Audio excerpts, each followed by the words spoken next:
Hey guys আসসালামু আলাইকুম, this is Maruf gaming. Welcome. তো কেমন আছো তোমরা? তো আলহামদুলিল্লাহ আমি ভালো আছি। তো বরাবরের মতো তোমাদের মাঝে আরো একটা নতুন রোস্ট ভিডিও নিয়ে হাজির হয়ে গেলাম আমরা। তো আজকে আমরা যাকে নিয়ে রোস্ট করব, চুতিয়া গেমিং কে নিয়ে, সরি জান্নাত গেমিং কে নিয়ে। আজকের এই ভিডিওটা দেখার আগে তোমাদেরকে একটা সতর্ক করে দেই, তোমাদের চিপাই থেকে তোমাদের হেডফোনটা বের করে নাও এবং কি আমার আজকের এই ভিডিওটা দেখতে শুরু করো। এবং যদি তোমরা হেডফোন বা ইয়ারফোন ছাড়া যদি এই ভিডিওটা দেখো, তাহলে পাশ থেকে কেউ থাপ্পড় মারতে পারে, সেটা দায় কিন্তু আমি না। এত বেশি বকবক না করে নিজের পাশে নিজের লাথি মারে আজকের ভিডিওটা শুরু করা যাক। A few moments later. চলো এই ভিডিওতে দেখা যাক জান্নাতের কিছু চালাকি। সে যখন শাক দিয়ে মাছ ডাকার চেষ্টা করে, কোন ভিডিও নিয়ে রোস্ট করে আমি ন্যাকামে করি লাইভ স্ট্রিমের মধ্যে, এটা তাদের প্রবলেম। আমি স্ক্রিপ্টেড ভিডিও বানাই, এটা তাদের প্রবলেম। এগুলো নিয়ে তারা রোস্ট করে, এগুলো নিয়ে তারা গালি দেয়, আমার মা বোন 14 গোষ্ঠী নিয়ে তারা গালি দেয়। নিজের দোষগুলা কিভাবে তামাকা চাপা দিতে হয় ওটা জান্নাতের থেকে শেখা উচিত। আমরা শুধু তার ন্যাকামি দেখার জন্য গালি দিয়েছি। হায় হায়, সে স্ক্রিপ্টেড ভিডিও বানায়, এর জন্য তাকে গালি দিয়েছি। বাহ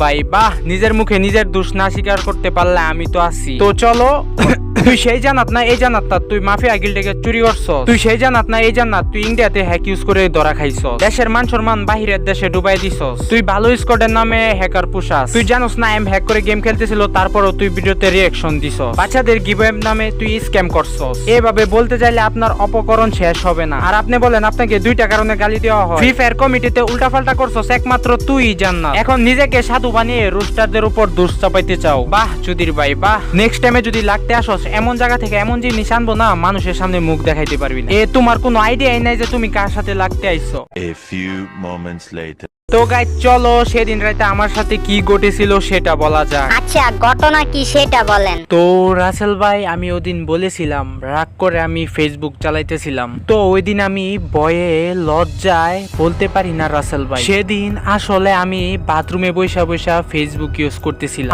আর সেদিন আমাদের বাসায় কেউ ছিল না, আর আমি একাই ছিলাম। আর আমি আগের ভিডিওতে বলেছিলাম যে কি হয়েছে, আর আমি জান্নাতের লাইভ স্ট্রিম দেখতেছিলাম। তো জান্নাত যখন অনেক জোরতে চিল্লাচিল্লি করে নরমাল টাইপে, রাসেল ভাই আপনি যদি শুনে থাকেন আপনিও ভয় পেয়ে যাবেন।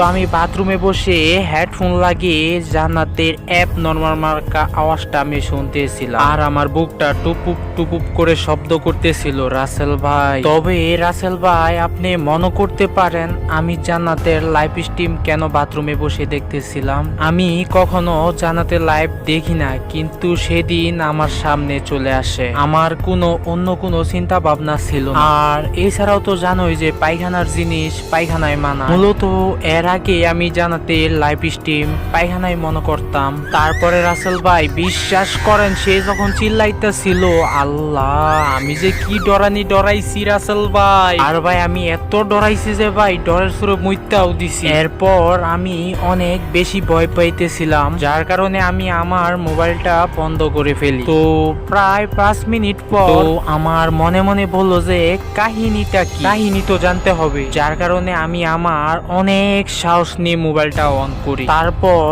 আমি জানাতে লাইভ স্ট্রিমে ঢুকে দেখি তো ও মাগো, টেবিলে দুধ কই থেকে আসলো। রাসেল ভাই আমি যে কি ডরাইছি। তারপরে আবার পাশ থেকে কে জানি বলতাছে হাত মারা শিখাইবো। আল্লাহ, তারপর আমি কই লাইভ স্ট্রিমে কই থেকে হাত মারামারি আইলো। হ্যান্ডেল মারে আমি একটু শিখাই দিছিলাম, ও তো বানাও তবে হ্যান্ডেল মারে আমি একটু শিখাই দিছিলাম, ও তো বানাও তিনি তো ওইটা আমি ওরে শিখাই দিছিলাম, তুই তো শিখাইতে পারিস না। রাসেল ভাই টেবিলে দুধ, আবার কে জানি শিখাইতাছে হাত মারা শিখাইবো। আল্লাহ, টেবিলে দুধ কই থেকে আসবো, আবার পাশ থেকে কে জানি বলতাছে হাত মারা শিখাইবো। আমি তো ডরে শেষ রাসেল ভাই। আমি বুঝা গেছি রাসেল ভাই আমার লগে কি হইব। রাসেল ভাই আমি চোখটা বন্ধ করতাছি না। রাসেল ভাই আমি তাকায় আছি। রাসেল ভাই আমি চোখটা বন্ধ করতাছি না। আর রাসেল ভাই আমি তাকায় আছি একদম সামনের দিকে। আমার জানি কেন মনে হইতাছে আমার কে জানি হাত মারা শিখায় আমার নুনু টাকাটা নিয়ে যাবে। রাসেল ভাই আমি যে কি ডরাইছি রাসেল ভাই। আমি বলতেছিলাম আল্লাহ আল্লাহ আমার নুনুটা যদি বাইচা থাকে আমি মরছি তো 100 টাকা দিয়াম। তারপর রাসেল ভাই আমি অজ্ঞান হইয়া গেছি। গেছি। রাসেল ভাই আমি এবার কিছু জানি না, রাসেল ভাই আমি তারপর কিছু জানি না, রাসেল ভাই আমি আর কিচ্ছু জানি না, রাসেল ভাই আমি আর কিচ্ছু জানি না, রাসেল ভাই আমি অনেক ডরাইছি। যাই হোক রাসেল ভাই সুখের কথা হইতাছে, রাসেল ভাই আমার কোনো ভয় নাই, রাসেল ভাই আমার সব ঠিক আছে। আর রাসেল ভাই আমি ঘুম থেকে ওইটা দেখি এটা স্বপ্ন ছিল না, রাসেল ভাই ওইটা বাস্তব ছিল, রাসেল ভাই ওইটা অনেক বাস্তব ছিল। আল্লাহ এটা কেমন ফ্যামিলিতে বিলঙ্গ থাকে, সি জান্নাত সি। তবে বিশ্বাস করেন রাসেল ভাই, আপনি যাই বলেন না কেন রাসেল ভাই, যদি কোনো অ্যাপ নরমাল ফ্যামিলি না হয়, কেমনে ফ্যামিলি মেম্বারের সামনে হাত মারার কথাটা বলে? রাসেল ভাই আমি আজকে নাই, রাসেল ভাই আমি আমার নুনুটা হারাইতে চাই না, রাসেল ভাই আমি আমার নুনুটা হারাইতে চাই না, রাসেল ভাই।